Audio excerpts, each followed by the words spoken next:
Hi guys, this is Cody Sharp. I'm the owner of Sharp Guys Web Design, and today we're going to go through WordPress success, the good, the bad, and the required. We're going to talk about a lot of different things today.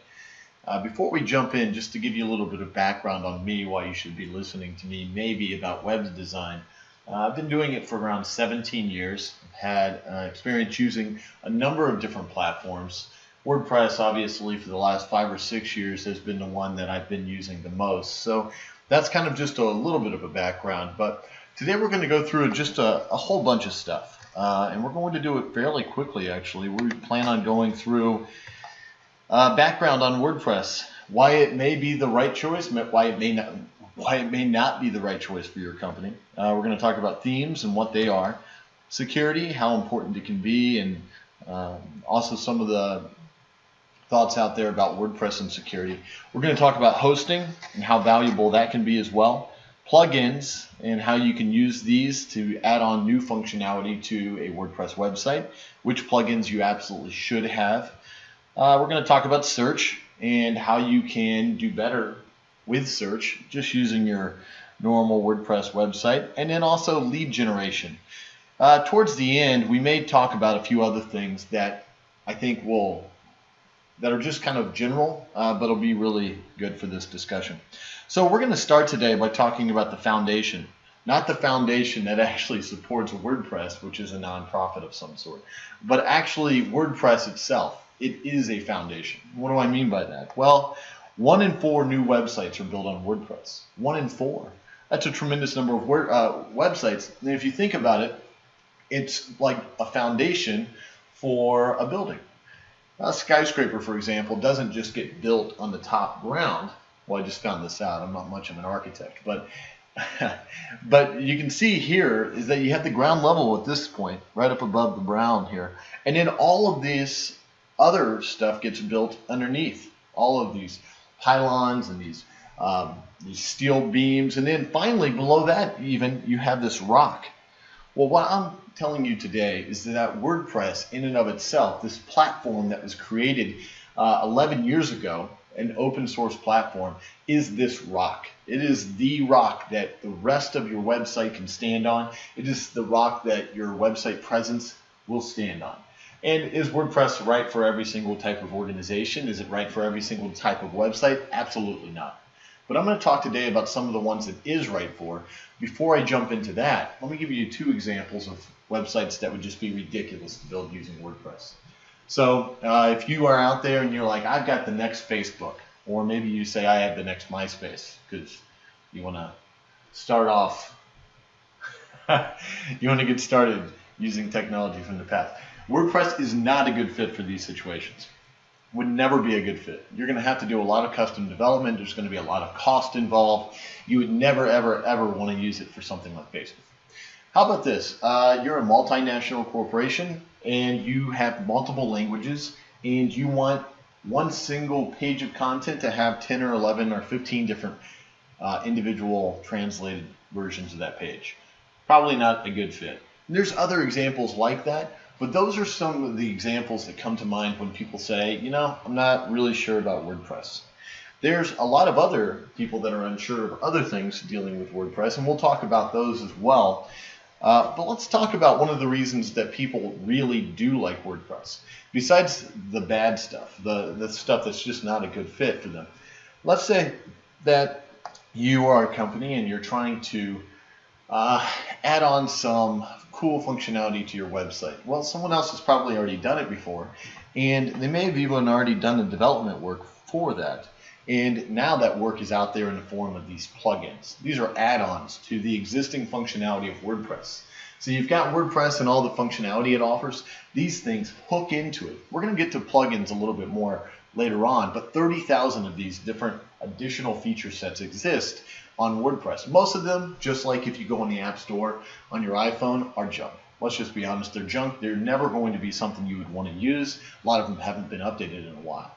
But even if there's only 10, which we'll talk about, you absolutely have to use, or if there's 100 or 1,000 that are great, That's phenomenal, because these are new features that you can add on without doing the custom development costs and doing a lot of the things that would be normally required if you're using an entirely custom developed website.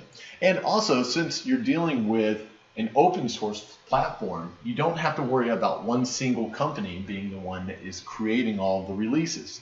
You don't have to worry about one single company being the one that is responsible for getting features that you need included. You've got hundreds of thousands of developers.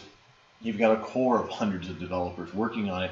And since it has started 11 years ago, there's been over 90 different releases for WordPress. Now you think about that with Windows, I think in the last 11 years we've probably had about 4 or 5 different releases. And the same thing with Apple, maybe you have 10. But it's phenomenal amount of leap forward. We've leaped forward so much over the last few years. And so that's a big thing as well. We're going to continue on here. So if WordPress is the foundation, let's talk about the structure. The themes. So what are we talking about here? What is a theme? Well, it's a way of aesthetically looking at your website. So it's actually the building blocks of your website. So if we were looking at that building again, what it might be is it could be the steel structure that goes up around your building, okay, and actually encloses it. It's the important stuff for your website. And so with themes, what we're really talking about here is that this is where your website's going to be responsive. For example, this is what gives your website the ability to be mobile friendly, which is incredibly important. We'll get to that towards the end of today's presentation. Some new stuff that's come out about mobile friendliness and how important that is to Google. And then the other thing is that it's also going to give you the ability to build on with new functionality as your company needs it. Because a theme gives you not just the prettiness or the aesthetics or the responsive behavior, but it also gives you those foundations for building out new content. So I'm going to talk about that. But before we get into that, let's go with this question. Should I build an entirely custom theme? That's a good question. Should I build an entirely custom website? What do we mean by that? Let's say that you have a designer in-house that wants to decide exactly down to the pixel where things should go. And that's great. I think that's fantastic. I think there's a lot of reasons to do something entirely custom, but I do want you to understand that when you're talking about an entirely custom design, usually you're talking about an entirely high price, because there's a lot of work that goes into that. There's programmers, there's development, there's a lot of different things that go into that. Well, let's talk about an entirely custom design. One of my buddies works at the Chicago Tribune, and recently they went through a new website, a new web design. And you can see it here. This is their new web design. You can go down through here, and it's nice enough looking. What's not nice is that this new website, which, you know, I mean, it just looks like a pretty normal website to me, costs over $2 million to just do the design. $2 million. For most companies, that's a ridiculous amount of money to spend on a website. But they got their entirely custom design. That's one of a kind, and it's never been done before. But you're saying $2 million, Cody, that's ridiculous. Well, I agree. You know, it's not the affordable healthcare website, which I know ran into the hundreds of millions, but it's a very expensive website. It's not built on WordPress. This is an entirely custom platform as well. It's a proprietary platform, which means that they'll have to go back to the exact same developer when they want to make changes. It's very costly. Okay, so let's talk about another major newspaper or magazine that decided to go the WordPress route. You may have heard of this one. The New Yorker. The New Yorker also went with an entirely custom design, but they did it using WordPress. And you can see the thing about this website is that if you've ever read the New Yorker, and you have very, very large headers here, you've got very specific font types, you've got very specific spacing, all of this kind of stuff that the New Yorker is known for within their magazine, you have it here. So I think that this is a great representation. It looks amazing. And what they did here is they went to one of the top designers in the country, and they said that they wanted something that represents their brand. And so this one cost, well, at least the estimates I've seen are $500,000 to $1 million. Now again, we're talking about very, very high scale level web design, but it's not absolutely essential to do this kind of stuff. Remember, we're talking about a custom design. Is it necessary? Well, let's go to another company. This is a local one here in Indianapolis, and they had a custom design, and it turned out great. I looked at this website the other day. This is also built on WordPress, and I don't know how much this cost. I have some friends over at HC1. Maybe I could have asked them. Anyway, it's a nice looking website, and I think it's a great representation of the brand. And remember, what we're trying to do when we're a B2B, we're trying to generate money. That's our website's purpose, right? It's to generate leads. And so you can see they got the white paper right up front. They've got the request for demo right up here. Great stuff. I don't know how much they've spent. I know typically when I speak to clients of my own or prospects that they've talked to some other agencies in town that do entirely custom designs. And it costs somewhere within $35,000 to $50,000. It may be less, it may be more, but that's what I've heard. So that's getting a lot better, right? That's a lot better than the 2 million, the 1 million. But what about people that just don't want to go that route? Well, let's go back to our slideshow. Let's go back with how do I pick a good theme. Let's say that you've decided you really can't afford to go with the custom route. You want to go with something that allows you the flexibility, just like that foundation and structure needs to allow flexibility on a big building, because you've got wind and you've got tornadoes and you've got earthquakes and all the other things that go along with buildings. We'll come back to buildings too many times today probably. But how do you pick a good theme? You decided you didn't want to do the custom route because it's pretty expensive. Or maybe you decided that's the route you want to go. Again, most of the stuff that I'm talking about today is applicable. But I want to show you another way. Not only is there a free theme, there's tons of free themes out there. Most of them are what you would expect to get from something that's free. But this is going to be kind of the design. You need something that's flexible. You need something that's updated on an ongoing basis. You need something that's supported very well by the developer. Where can you go and find something like this? I recommend a site called ThemeForest. ThemeForest has over 1,000 themes that are available, and they're all WordPress based, at least if you go to the WordPress section. And there's just a phenomenal amount of flexibility and uniqueness to a lot of these themes. But how do you find a good one? Well, this is not the area where you want to be Galileo. You don't need to be the first to the party here. We want to find themes that are used by many people, that are supported on an ongoing basis, and that are doing well. So to find that, ThemeForest allows you to see proof. It shows you how many sales have been made. It shows you comments about that theme. It shows you a buyer rating, and it also shows you when the theme was last updated. Now, everyone in this room may be thinking, but if I use the exact same theme as another company, then my website's going to look exactly the same. Well, here's what I would pose to you. If you're thinking that, then that's like saying I'm filling out my bracket for the March Madness stuff that's going on. Everyone's starting with the same bracket, but not everyone's ending with the same bracket, right? Everyone's bracket's going to look different and unique. And I'll show you an example of a theme that looks very different. And this is just one single theme, depending on just a drop-down box of how you want to get it started. So let me give you an example of this very theme here that has the ratings and stuff that goes along with it. So you can see this is one example. This is just sample content and stuff like that. And it's nice enough looking. And this is called Avada. So this is a very well-known WordPress premium theme. Let me show you the exact same theme, but a slightly separate setup. This is the exact same theme. When you pay the one price for this theme, you get this setup along with the other setup, along with like 18 other ones. And it also gives you the flexibility to create different ones on your own. Now, that's pretty unique. That's pretty cool, right? That's pretty flexible. So how does it compare in cost? Again, we're all worried about the same thing. Won't it look the same? And to that I say, no, it won't. We're all worried about the cost. What does it cost? A premium theme, that Avada theme, costs $55. $55. Maybe some of you aren't surprised. Maybe you have used ThemeForest before. You've used a premium theme before. You knew where I was going with this.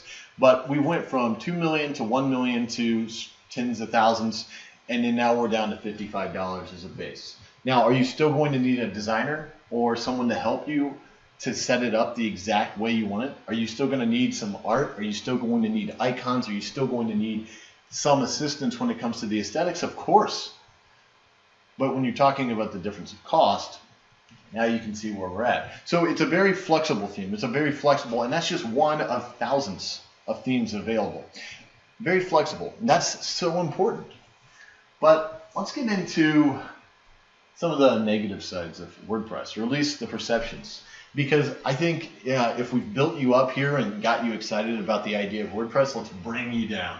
Let's bring you down, because I know a lot of you have had poor experiences with WordPress. It's been around 11 years, and maybe if you're in the world that a lot of other people are in, you're worried about security. You're worried about hacking.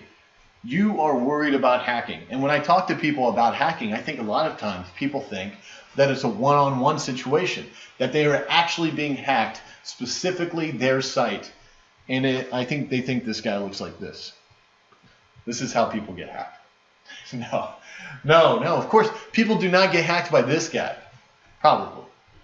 Most of the time, it's never going to be one guy, one bad guy out there trying to hack your specific database. I mean, it could be like Anonymous. You got on Anonymous's bad side, and they're out there trying to get you. But most of the time, it's not. And so what does it come down to? A lot of WordPress websites get hacked. Definitely true. A lot of WordPress websites get hacked. I'll tell you, it all comes down to this screen right here. This is a depiction of all of the known WordPress websites out there and what version they're on. Remember that foundation that I was talking about that's so strong of WordPress? Well, this little black hole right here is all the people and all the websites that haven't updated their foundation in a year and a half or more. A year and a half or more. So that's like having a computer and having an antivirus, and then about a year and a half ago you're saying, you know what, all those updates that come in on my antivirus, I don't need those anymore, but I am going to open every email and I'm going to click on every link. Because your website's on all of the time. It's getting traffic all of the time.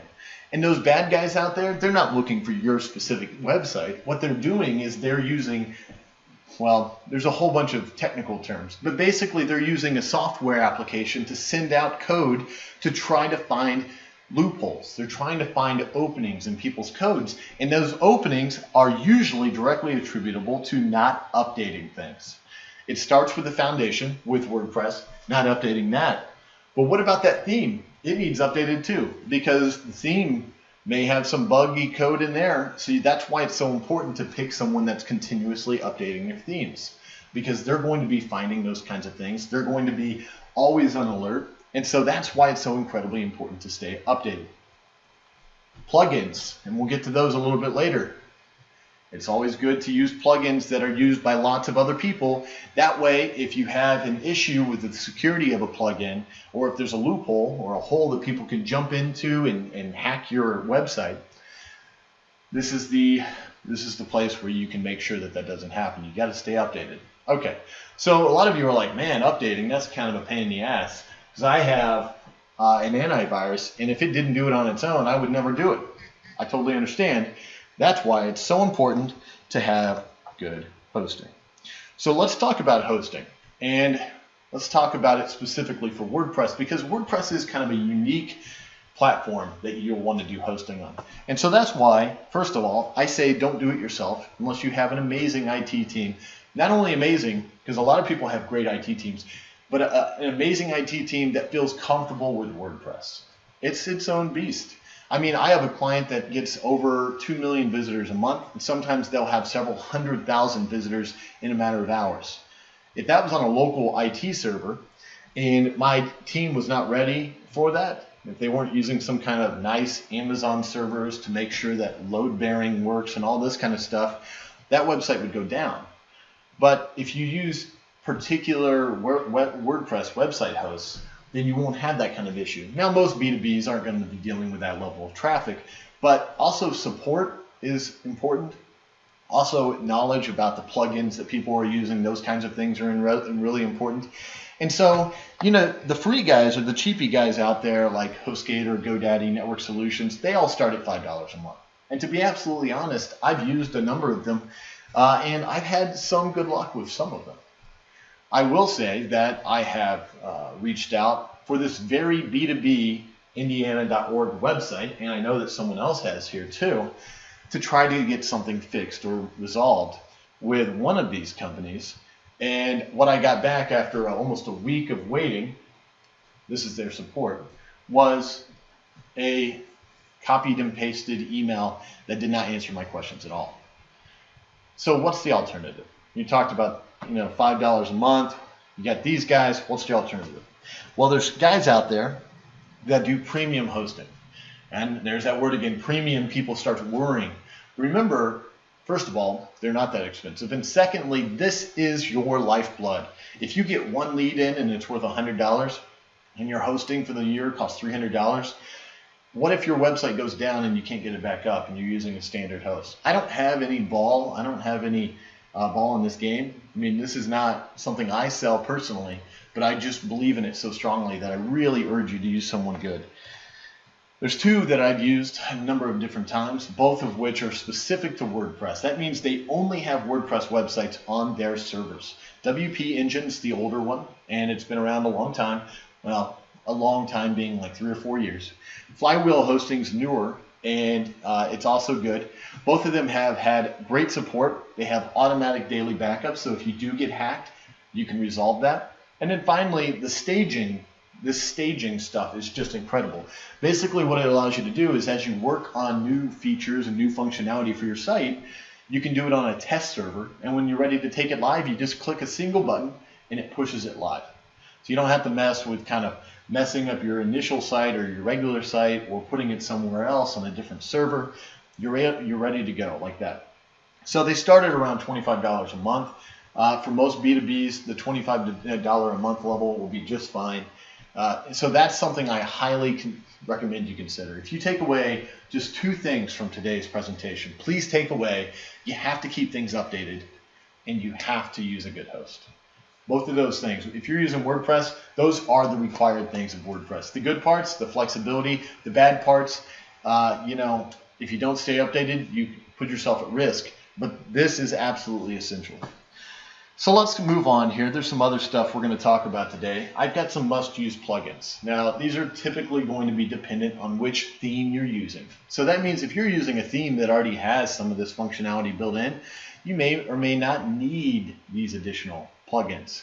But in the majority of situations, in the situations that I'm involved with clients on an ongoing basis, these are the ones I definitely recommend. We're going to start with WordPress SEO by Yoast. What is SEO? Maybe you're not familiar with the term. Search engine optimization. We'll get back to this one in a little bit, but by simply installing this plugin and doing a few setting changes, you can have a much better, more technical version of WordPress or search engine optimization set up on your own website. It's a free plugin. It's tremendous, and it's used by hundreds of thousands of websites, if not millions. We're going to talk about gravity forms later on as well. Gravity forms are a great way of getting information in and passing that information on to where it needs to be. So that could be Salesforce, Marketo, Eloqua, MailChimp, whatever it would be, and we'll talk about that more. Ninja Pop-Ups, my absolute favorite plugin. Seriously, I just love this plugin, guys. What it allows you to do is it allows you to prompt people for newsletter signups. And being an old email guy that worked at Deliver for a number of years, which is an email marketing company, I am such a huge believer in email. And if you're not collecting email addresses, and shame on you, but I understand because it's tough. Ninja Pop-Ups makes it easy. How? Because it gives you all kinds of crazy options for collecting email addresses. You can use pop-ups. You can use these little slide things that slide up as people scroll down your blogs. You can use things on the top part and collect email addresses there. It takes all that information, it sends it directly to your email marketing company. It's super cool. It's super inexpensive, $25 as a one-time cost, and it's just a guaranteed must-have. There's no reason not to have Ninja Pop-Ups. Akismet, this allows you to block all the spammy comments that may come in. There's other ways of doing this as well, but WordPress believes in Akismet so strongly that it actually installs Akismet with your WordPress install. So typically every company is going to have this. You do have to do some slight setup to make sure it's working, And so if you haven't done that, you should do that. Google Analyticator. So we're going to talk later about how important Google Analytics is to your WordPress website or any website. But Google Analyticator just makes installing Google Analytics on your website so easy. There's no reason not to use it. It also gives you a dashboard. So if you're not a person that would log into Google Analytics normally to see how many visitors you have, that kind of stuff, this will allow you to just log into your website and see that information right there within your website. Very, very cool. And then finally, I'm going to talk about XML, sitemaps, and Google News feeds a little bit later in more detail. But basically what we're talking about here is the ability for you to add new content to your website and note and tell Google about it immediately. All right, so it's going to immediately push this information to Google. So this is very cool, and we'll talk about that more, especially Google News feeds, which are pretty interesting. And there may be some people in this room that would be able to take advantage or have clients that can take advantage of this like I do. All right, so let's talk about setting up your website for search. Typically, if I was doing this presentation in a live area, I'd be asking for questions throughout. But I want to keep powering through here since it's all screen recorded. We're going to talk about how you absolutely have to install Google Analytics. I still run into websites that look great, but have no idea how many people are coming to them. Well, if you don't know how many people are coming to your website, how can you improve your website? How can you get more people to come to your website? How do you know if you're getting less people coming to your website? And it doesn't matter how many people come to your website. What really matters is your revenue, right? But if we're not able to make changes that will directly impact your revenue, then we're not going to ever figure out what's good and what's bad. So you got to install this as a baseline. So it'll tell you how many visitors you have to your website. It'll tell you how many people go to your contact form and don't fill it out. Maybe it's too long, those kinds of things. You have to add your company to Google My Business, okay? Google My Business is very, very, very awesome. You have to have it. This basically makes it so Google knows where your company is based. And when you, let's say you're a restaurant, when people in Fishers are searching for restaurants, your company will come up in that little map area at the top of the search results because you're close to where people are searching for restaurants. It's like a freebie, right? Because otherwise you'd have to power your way up the rankings and do all this kind of stuff. But because Google My Business is all based on location, you can get a really, really good return. It's free, of course, like most things with Google. It's free. It takes just 5-10 minutes to set up. They send you a verification thing in the mail to verify your mailing address. And then from there, you're good to go. So cool. So few businesses are taking advantage of this. And if you have multiple locations, you can take advantage of it from multiple locations. Definitely do this. Google Webmaster Tools, the other necessary tool. Now, you may be saying, Cody, none of this stuff has anything to do with WordPress. It has everything to do with WordPress and in fact, any website that you're building. Because if you're going out there and trying to work with any website and you don't have all of these tools, then you're going to be missing the boat and all of your competitors are going to have this stuff and they're going to kill you. Figuratively, of course.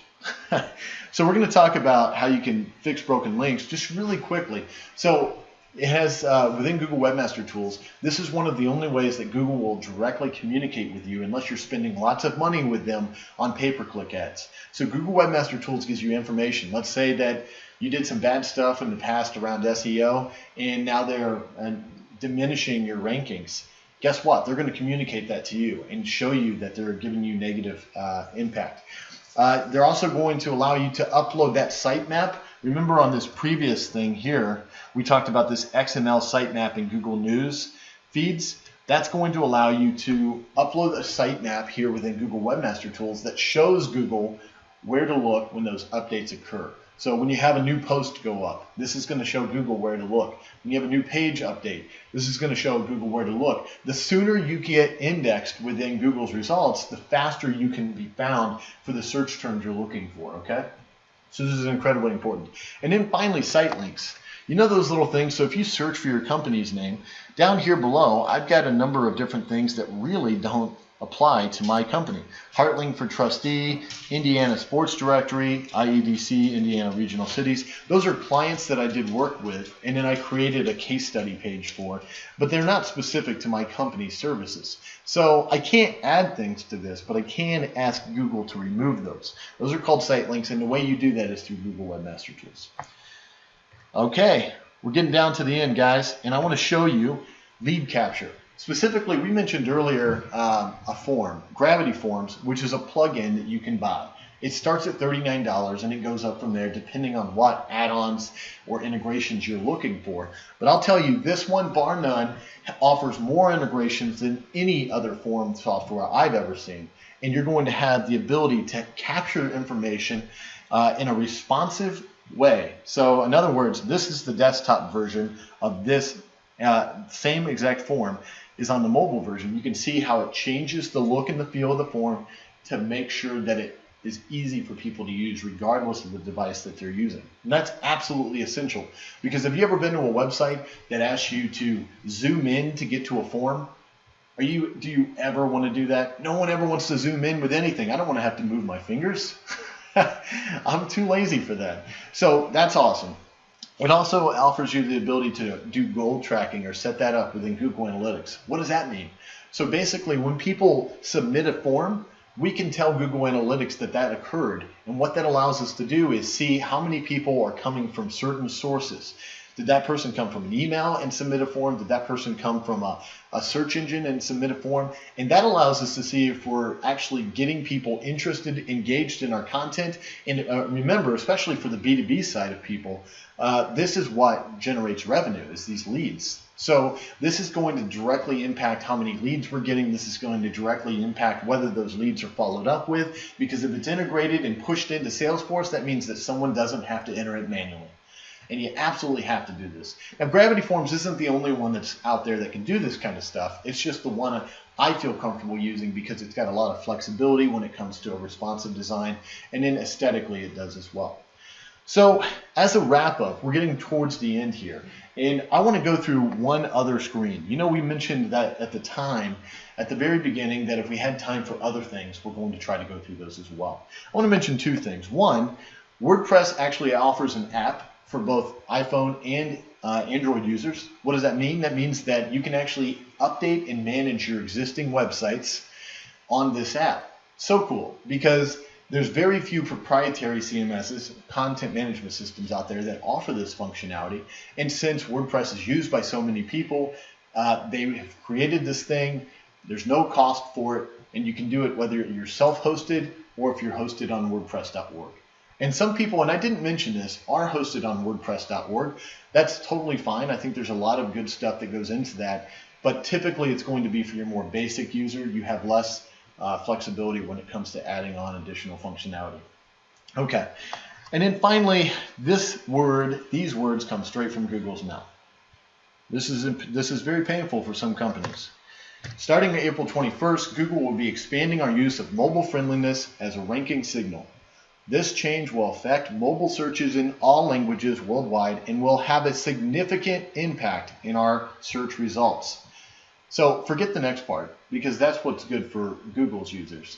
What about you? If you don't have a mobile-friendly or responsive website on April 21st, what they're saying here is that your results, where you're landing in search results, is going to go down dramatically, or to use their exact term, significantly. So I would urge you to think about how you can most easily get to a mobile-friendly version of your website, or if you're working with your clients, start talking to them about doing this, because this came up just over the last week or two. I knew this was something I absolutely had to present today, because I think a lot of people still don't realize the urgency here. Google very, very rarely releases this kind of information about what's going to happen to their search results. And typically when they do, they say it's going to result in minor changes. The last time they talked a lot about major changes was with their Panda SEO release, which changed everything. So get ready for that. Okay. With that, I'm going to ask for questions, guys. Obviously, you're on YouTube or wherever you're watching this video, so just type them in. shoot me an email, however you'd like to get questions to me. I'm happy to answer in any way I can. I hope this was informative and you're able to leave today's presentation knowing a lot more about the security, the good things, the bad things, and then also the absolutely essential required things, and not just WordPress, but websites in general. Thanks again. This has been Cody Sharp, the owner of Sharp Guys Web Design, and look forward to helping you in any way I can. Thanks.